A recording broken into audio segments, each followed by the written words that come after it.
nesse momento geopoliticamente muito engraçado que passamos, que é o momento agora, tá com delay aí, vamos lá, cuidado com o delay, que é o momento em que o Brasil volta a ser taxado pelo senhor Donaldo Strumfel. Se eu não me engano... Toda visita da família Bolsonaro nos Estados Unidos vem uma má notícia depois. Pois é, Né? pois é. O Donald Trumpfel, só pra avisar vocês, o sobrenome dele é Trumpfel, ele tem um sobrenome alemão, e ele fez uma redução pra ficar Trump, né? Ele sempre guarda uma surpresinha pra gente, né? Vocês precisam entender algumas coisinhas sobre Donald Trump antes da gente falar, fazer análise geral, porque esse tema é meio fácil e até repetitivo. O Trump, ele liga primeiro pro Trump, segundo pro Trump, terceiro pro Trump, quarto pra família do Trump, quinto pros amigos de negócio do Trump, sexto por parceiros meio controversos, sétimo pros Estados Unidos da América, oito pra um ou outro puxa-saco internacional deles. É isso. O Trump não liga pra você. E eu começo a live falando isso porque as pessoas tendem, isso é um comportamento recorrente, a achar que política internacional, dado que existem afiliações ideológicas, é tipo assim, o meu time contra o seu time. E aí o Trump é um aliado nosso. Vocês já viram aqueles memes, né? Eu mesmo tenho alguns memes lá que tem o Spriella, tem o Bukele, tem o Milley, tem eu. As pessoas criam certas fantasias, que tem algum fim eleitoral, as fantasias, claro, e tudo bem se ficar como fim eleitoral, achando que as pessoas são amigos na seara internacional, que todo mundo é bacana com o outro, que o joguinho, olha, fulano é legal, não, Trump é do nosso time. O Trump não é do nosso time. Eu já falei pra vocês, tá? O Trump acha da gente, o quê? São aqueles cucarachas lá da América do Sul, tal, beleza, ok, nada especial, espero que eles não imigrem pra cá. É só isso. O Trump não tem grandes amores, nada. O Trump se preocupa com o Trump, tá? E qual é o status do Trump agora? Antes de eu falar nas tarifas, a gente tem que pensar esse status, porque vale a pena pegar essa notícia e colocar em tela, ao mesmo tempo, o vídeo que a gente até viu no Morning Show da Estátua da Liberdade enfrentando o Cristo Redentor. O Trump, ele está com um problemão. Passou já, tá, o primeiro ano de mandato dele, e a despeito de algumas pequenas vitórias que ele obteve, especialmente a vitória da Venezuela, o governo dele não se realizou. A ideia dele impor essas tarifas mundo afora e iniciar esse conflito geopolítico com a China não ficou clara ainda. Essa é uma realidade. E não funcionou e não se pagou. Você tem uma pressão inflacionária sobre a classe média correndo nos Estados Unidos. E eu tô falando de eleitores do Trump. E paralelamente, a gente tá falando aqui de um governo que voltou a se envolver em guerras internacionais. E um governo que se meteu numa guerra, comprando uma briga lá de Israel, com o Irã e etc. E que não foi bem vista pelo eleitorado republicano. Assim, o eleitorado democrata já é contrário ao Trump. Agora o eleitorado republicano tirou o pé do Trump. Então o Trump não tá num bom momento interno. Tá? Teremos eleições das primárias ali eleições das midterms ali, e essas eleições parece que não serão muito bacanas para ele, tá? Então o cenário do Trump é de um cara que precisa, vamos dizer, gerar fatos e elementos para manutenção da sua posição política, e é uma posição que foi abalada. Enquanto você tá pegando esse link, dona Ana, levanta mais um link, tá? Pegue aí popularidade do Donald Trump. Pega aí pesquisas de popularidade do Donald Trump, vocês vão ver o que eu tô falando. Então você tem que pegar um cara que não está num bom momento e que se envolveu num conflito contra o Irã que não foi bom para ele. Do ponto de vista, vamos dizer, da política interna, ele se queimou. Ele foi visto novamente como, lá vai os Estados Unidos se meter em outra guerra, mandar os nossos meninos e gastar dinheiro com um conflito que não tem nada a ver conosco. E não pegou bem. Ele não está nesse bom momento. Segunda coisa, tá? O Irã, ele está tentando se tornar uma espécie de representante dos inimigos globais dos Estados Unidos. Então o Irã, vários vídeos que já vem saindo, mostra vídeos de IA bem merda, tá? Slop de IA, mas os vídeos colocam o Irã como se fosse uma força que está resistindo aos Estados Unidos, representando todas as forças que já foram oprimidas anteriormente pelos Estados Unidos. Tem vários vídeos nessa linha. Então toda vez que o Irã vê algum tipo de conflito com os Estados Unidos e alguma nação, eles tentam se colocar ao lado dessa nação, como se fosse o Irã representando a resistência a isso. Então bota aí esse The Economist, mostra aí como é que tá a popularidade do Trump. Desce. Ó, aqui, março de 2025 é quando ele entrou, tá? É a curva dele. Lá pra esquerda, março de 2005, aí. O Trump entrou ali, tá? Ele é a linha vermelha, tá? Então toda essa linha vermelha. Você fala, mas o que é aquela linha cinza do Biden? Eles estão fazendo uma comparação do Biden quando o Biden assumiu o mandato em 21. O Biden assume o mandato em 21 com uma popularidade maior e ela vai caindo, tá? E depois ela vai dar uma mergulhada. O Trump, como vocês podem perceber, ele foi perdendo popularidade ao longo de 2025. Aí vai de janeiro, fevereiro, março, abril. Em abril ali, ó, de março para abril, você tem vamos dizer, o aprofundamento, não, março para abril agora desse ano, de 26, o aprofundamento do conflito com o Irã. E o que você tem? Um mergulho na popularidade do Trump, um grave mergulho na popularidade. A gente tá falando aí de um cara que tá, vamos dizer, altamente, vamos colocar aqui, reprovado. Tá? Ele está abaixo dos 50%, ele está abaixo da taxa de aprovação, ele está bem mergulhado, tá? Nessa reprovação. E é um cenário muito ruim pro Donald Trump.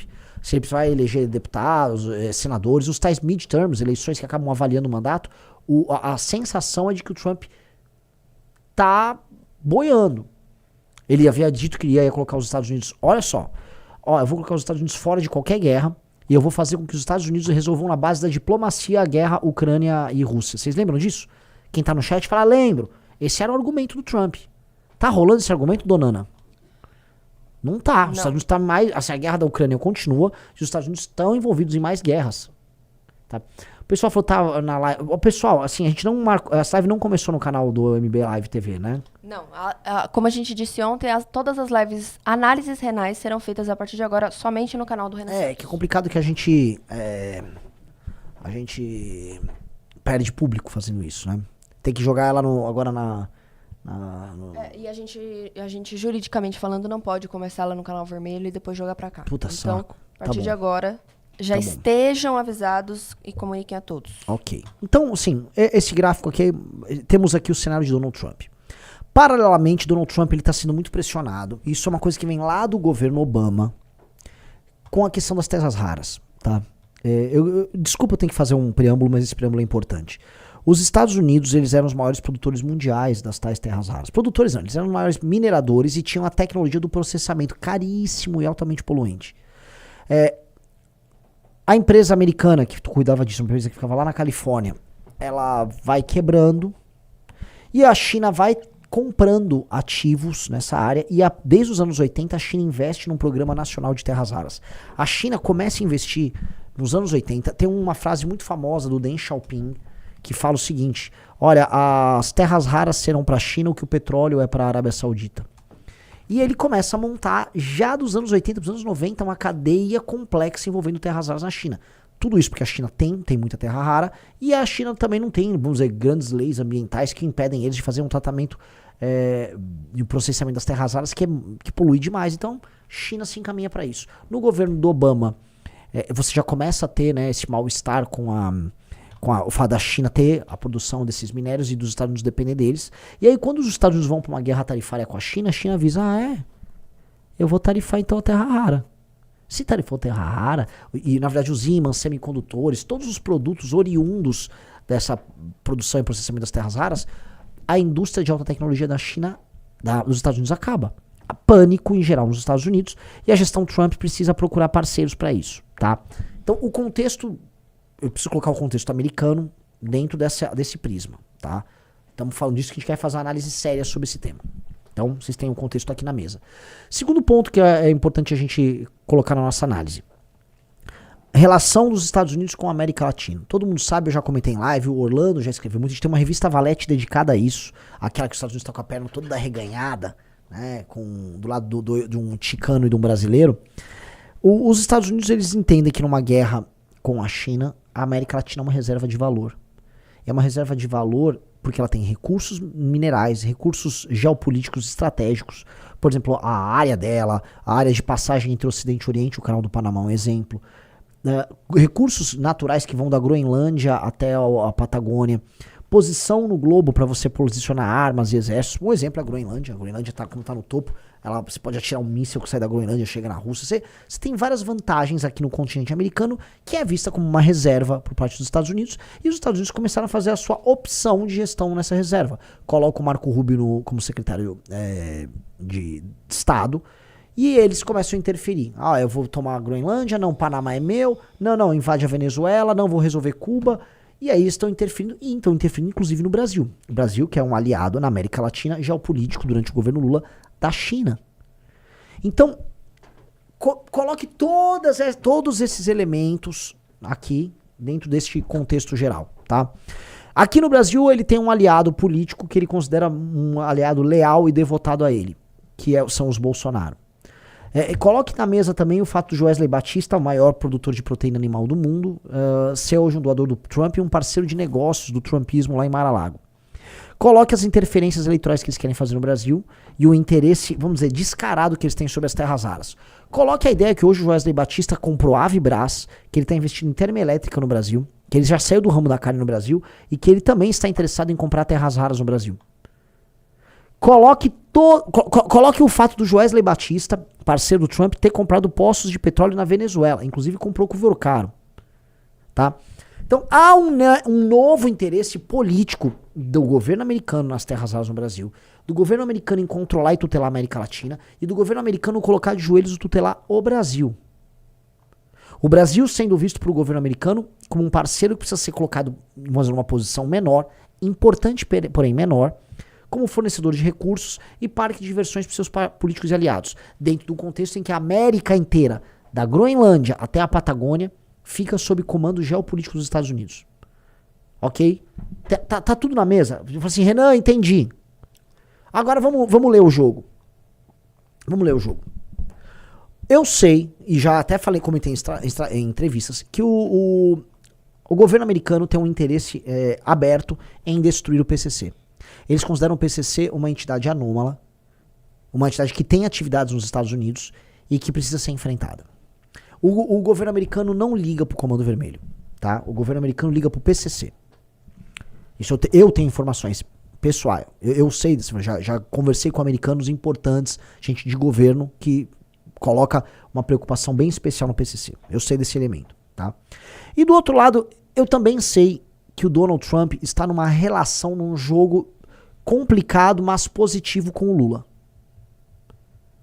Tá?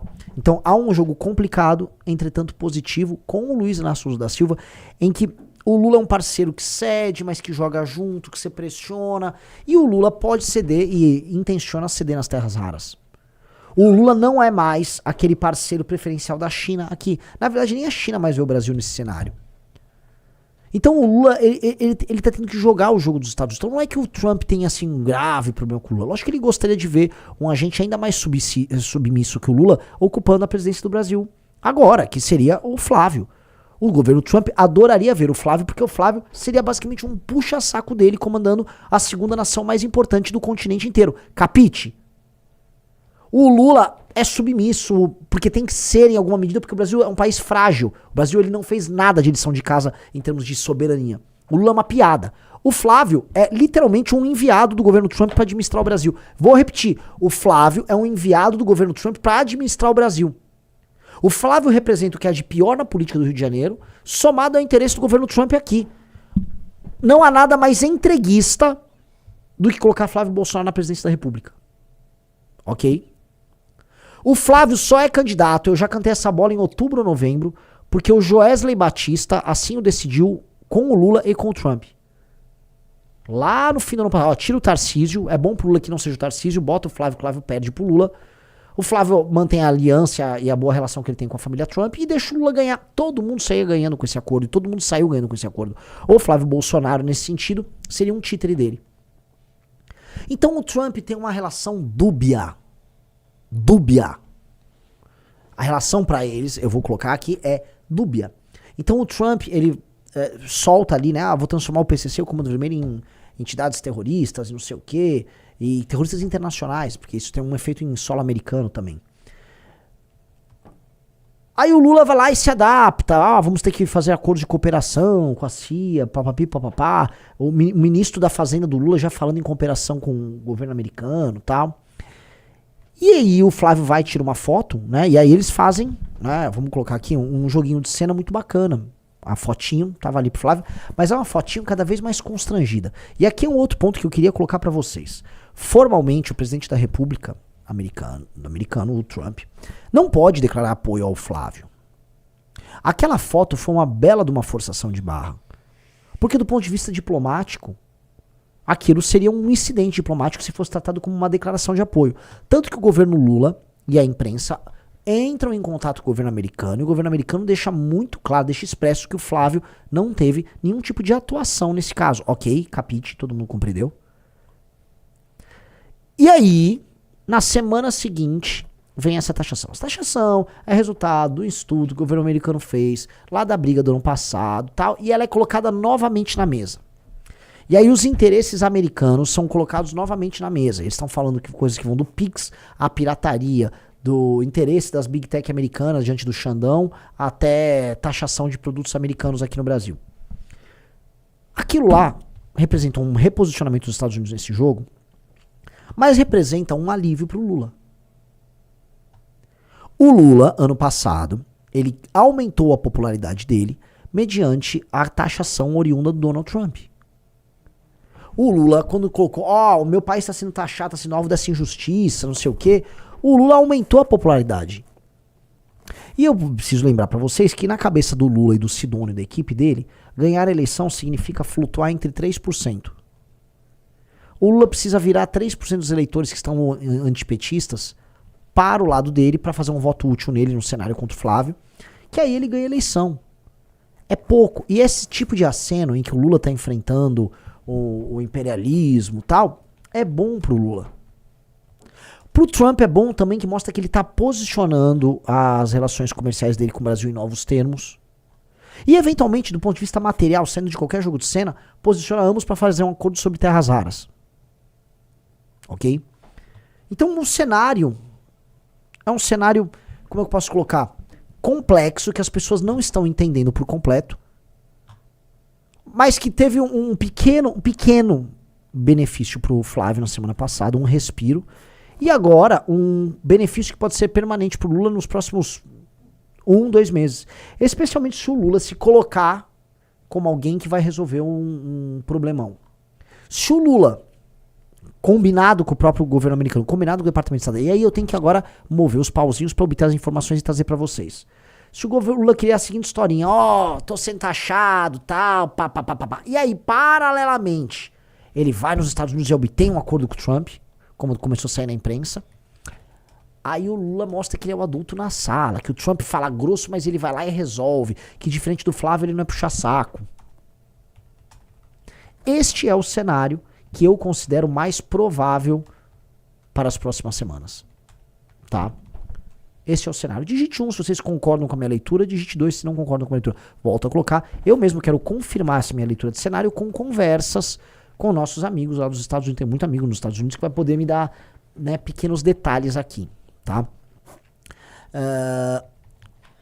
Like na live, pessoal. Estamos só com 6 mil pessoas aqui na live, pessoal. É muito pouco. Se estivesse no canal do MBL... 3.900 likes. Então, deem like e compartilhe a live com todo mundo, tá? Perfeito.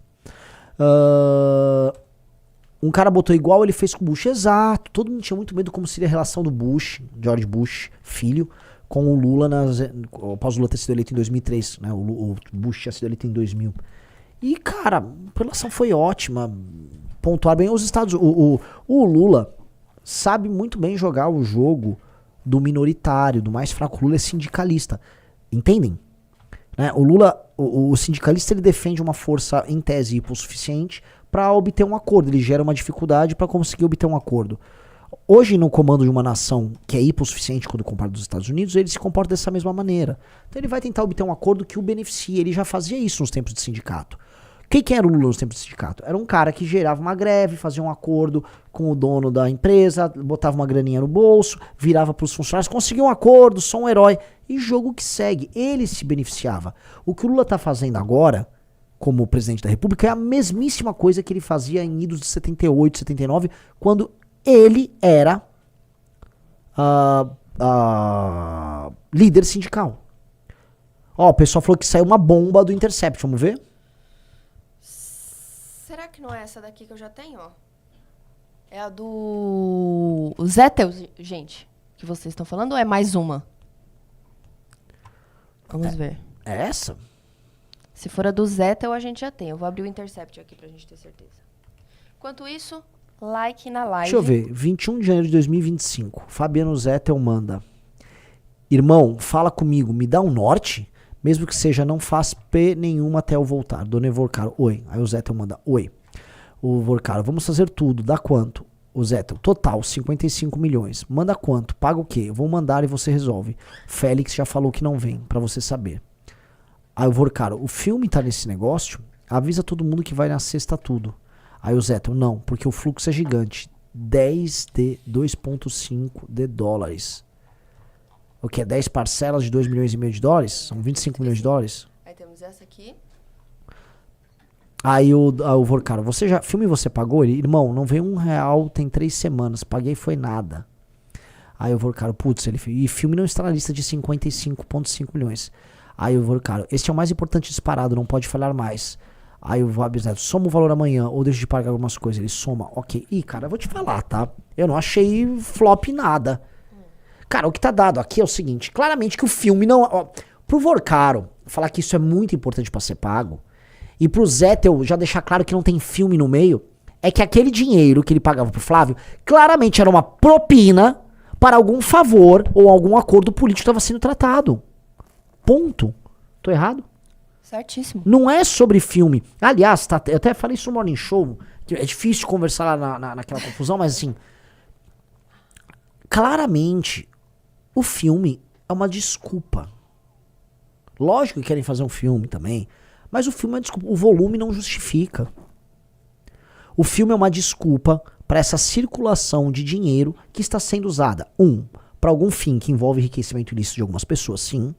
E 2, que envolve, né?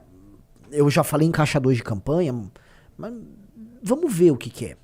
Mas tem um outro elemento que é pra que isso é tão importante pro Vorcaro?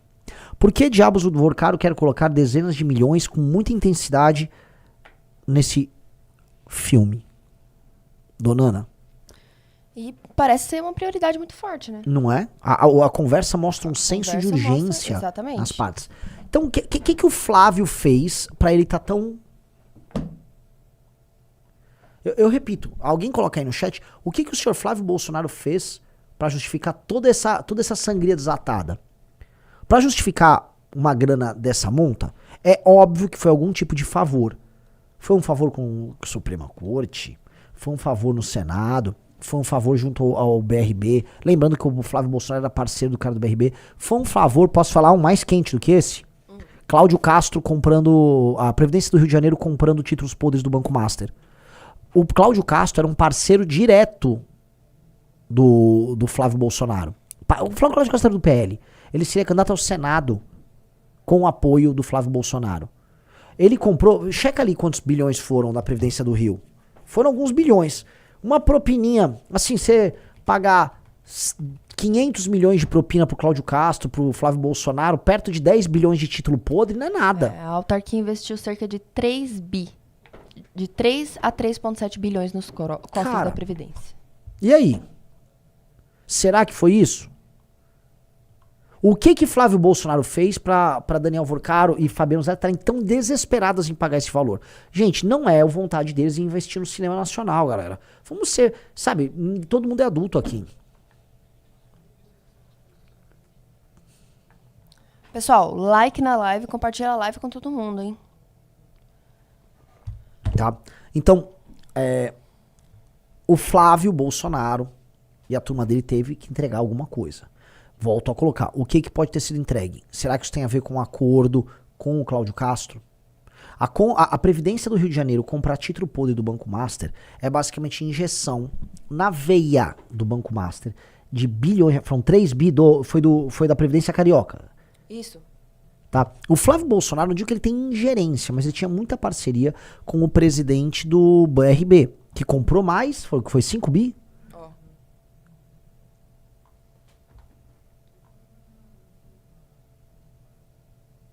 Ó, 3 bi no Banco Master, só a Previdência do Rio. Por favor, veja quanto o BRB comprou. Eu acho que foi 5 bi.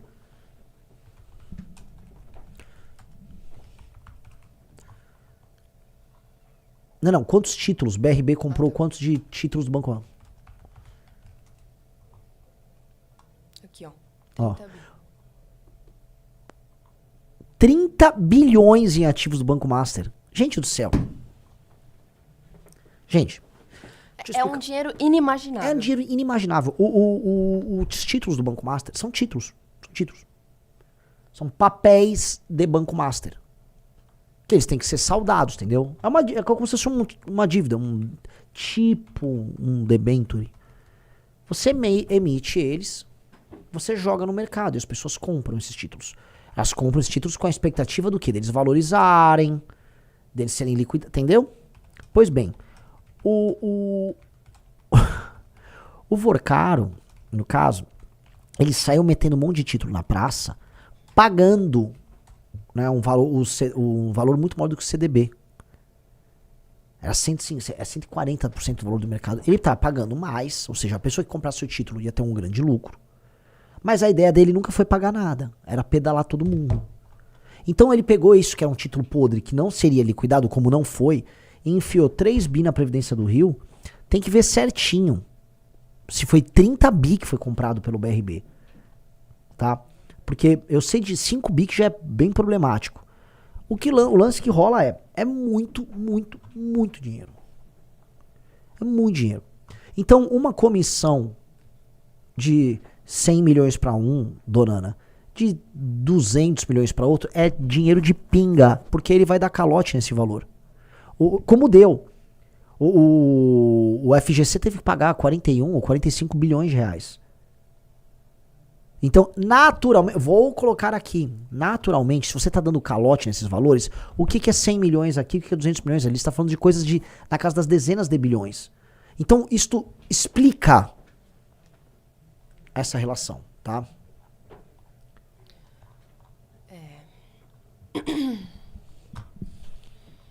E aí, Renan, nós temos... Você tinha pedido para colocar esse vídeo? Sim, o que eu mostro da Tunísia é o seguinte, a relação do Irã com o Trump, você vê que como o Trump ele se mete em novos conflitos, o Irã vai lá e grava esses vídeos constrangedores de IA.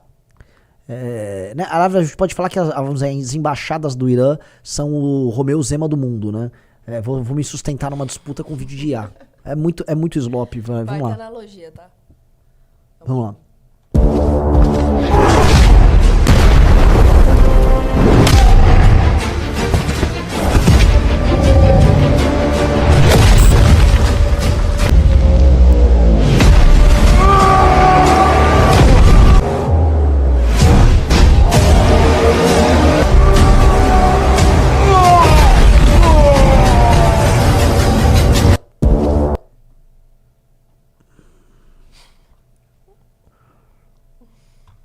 Esse vídeo, por mais que dane-se ele amostra aquilo que eu te falei, né? Do conflito mundial que o Trump tá envolvido ali e dessa briga terceiro-mundista. Mas isso acabou ficando extemporâneo com essa notícia que saiu do Vorcaro.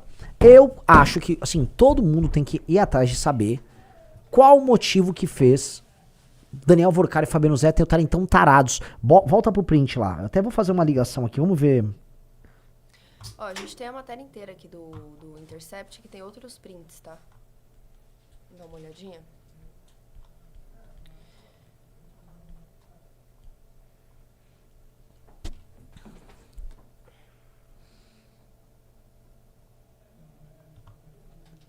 Cadê? Põe na tela. Tá na tela pra você. Ó, o mais importante disparado. Vamos lá. Aqui é a matéria completa. Que momento triste em que eu tenho que ler Intercept, né? Pois é. Assim, parabéns, Flávio Bolsonaro. Parabéns, cara. Você tá conseguindo fazer o Intercept não ir à bancarrota. Você tá salvando esse site vagabundo, site que é de notícias falsas em muitos termos, mas você conseguiu, né, ser tão incompetente que você permitiu que o Intercept pautasse a imprensa brasileira com isso. Parabéns. Assim, a ladroagem desses caras é tão grande que o Intercept se tornou um veículo que você é obrigado a citar. Isso é o fim da picada, cara. Vamos lá. A pressão para liberar recursos destinados ao financiamento do filme Dark Horse por parte do senador Flávio Bolsonaro, do PL do Rio de Janeiro, teve efeitos concretos na estrutura comandada por Daniel Vorcaro, dono do Banco Master. Mensagens obtidas com exclusividade pelo Intercept Brasil mostram que em janeiro de 25, Vorcaro passou a tratar os pagamentos ligados ao projeto cinematográfico como prioridade absoluta, mesmo em meio a necessidades de arcar com outros desembolsos milionários. Naquele período, a execução dos pagamentos pessoais e empresariais de Vorcaro estava concentrada nas mãos do empresário e pastor Fabiano Zettel, cunhado do banqueiro e seu homem de confiança. Ele aparece em diversas conversas da série Vaza Flávio, condenando... Beleza, vamos lá. Desce.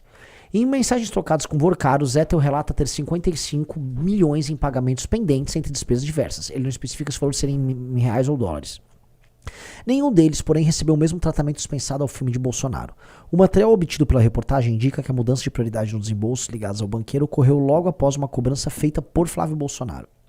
Em 20 de janeiro de 25, data prevista pelo primeiro aporte do cronograma financeiro revelado pela série VA, o empresário brasileiro Thiago Miranda, responsável por aproximar Flávio e Daniel Vorcaro nas negociações do projeto, enviou uma mensagem ao banqueiro, abre aspas, cara, hoje é a data limite daquele primeiro aporte filme, preciso acelerar, estamos no laço.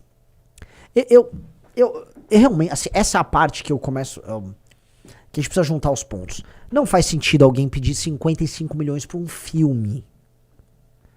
Ok. Nem com esse tamanho de desespero.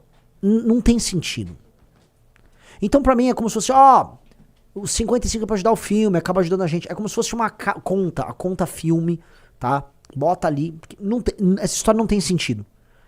Eu volto a colocar, se vocês quiserem dar uma assistida ali não é nem o trailer, no making off que tem disponível, é claramente um filme B, é um filme barbante, é um filme... Cara...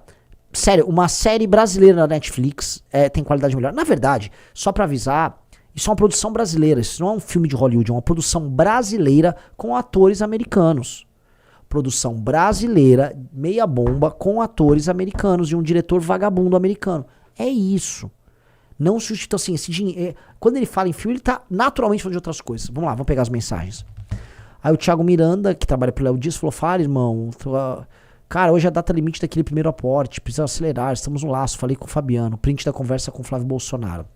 Aí vamos lá, o Daniel Vorcaro manda, vou atrás aqui. Aí o cara cobra, obrigado. Aí, print da conversa de Thiago Miranda com o Flávio Bolsonaro, compartilhado com o Daniel Vorcaro. A data de envio das mensagens não aparece. Então vamos lá, o Flávio tá avisando. Fala, Thiago, escreva a pedido do pessoal do nosso filme para você dar um gás na resposta do jurídico do investidor. Sei que você não tem gerência lá, mas acho que vale uma cobrada para que tenha um prazo final para fazer. Lembrando que estamos com o roteirista amarrado até janeiro só. Eles me perturbam e eu te perturbo aqui. Você entende? Que assim, não tem... Tô precisando de 55 milhões, senão o roteirista vai parar. O roteirista, lá nem sei quem é, porque o roteiro me parece um roteiro do Carluxo, mas vamos supor que é o diretor, tá? O americano. Cara, esse cara não tá esperando 55 milhões de aporte pra fazer nada. Ele é um diretor modesto, que faz filmes modestos nos Estados Unidos. Ele não é um cara de superprodução. Miranda afirma ainda que já havia falado com Fabiano Zettel, escalado por Vorcaro para operacionalizar parte dos pagamentos, e encaminha ao banqueiro uma captura de tela de uma conversa com Flávio. Na mensagem reproduzida, cuja data não é possível confirmar, o senador e pré-candidato à presidência pelo PL pede que Miranda pressione o jurídico do investidor para destravar a operação. Abre aspas. Fala, Thiago, escreva a pedido do pessoal do nosso filme para você dar um gás na resposta jurídica do investidor, escreve. Flávio acrescenta, lembrando que estamos com o roteirista amarrado até janeiro só. E encerra em tom formal. Ela me perturbam e eu te perturbo aqui. Pouco depois de receber a cobrança, Vorcaro responde a Miranda, vou atrás aqui. Em 21 de janeiro, o Zettel volta a procurar o banqueiro pedindo orientação. Me dá um norte, mesmo que seja, não faz P nenhuma até eu voltar, escreve Zettel. Total 55 milhões em forma. Beleza. Que são as mensagens que Sim, que a gente já leu. Aí beleza, a preocupação de Vorcaro com o tema se intensifica nos dias seguintes. Pouco mais de uma semana depois, em 28 de janeiro de 25, ele procura novamente Zettel para saber se o pagamento relacionado ao filme finalmente vai ser realizado. Filme você pagou? A resposta é negativa. Irmão, não veio R$1, tem 3 semanas. Paguei foi nada, diz Fabiano Zettel. Desce. Aqui a gente já viu também. Poucos minutos depois, Zettel informa que o projeto sequer aparecia entre as prioridades financeiras que estavam sendo processadas naquele momento. Ele frisou, olha só o que o Zettel falou, e filme não está na lista de 55, diz. Era esse contexto que Vorcaro enviou uma mensagem reveladora. Esse é o mais importante disparado e completa, não pode falhar mais. É uma questão lógica.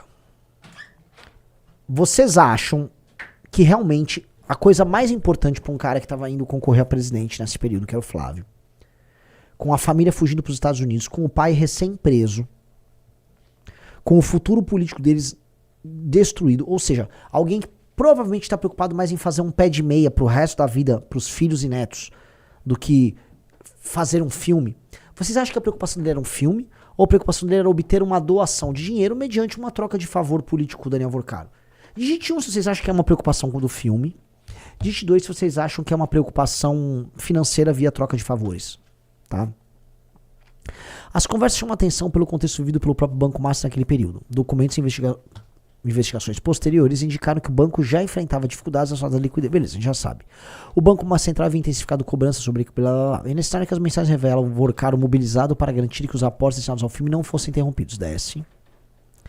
Nós entramos em contato com o Daniel Vorcaro, ninguém falou nada. Desce.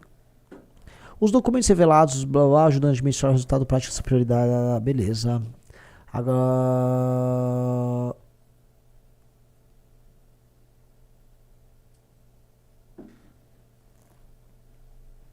Desce. Tá bom. Eu vi hoje, né? A gente até falou lá no Morning Show, dona Ana, a respeito do corte que a imprensa tá fazendo, o Intercept tá fazendo, e o Flávio Dino fez, desse assunto centrado no tema filme. Então, quando pegou a operação que houve em São Paulo com aquela ONG ligada a Carina, que tem a Go Up, que é a produtora do filme, isso aqui foi provavelmente dinheiro desviado pro filme. Amigos, não foi. Não foi. São muitas dezenas de milhões de reais para um filme que não deveria custar mais de 8 milhões de reais. São muitas dezenas de milhões de reais para um filme que não deveria custar mais do que 6, 7, 8 milhões. Não tem sentido. É um filme B.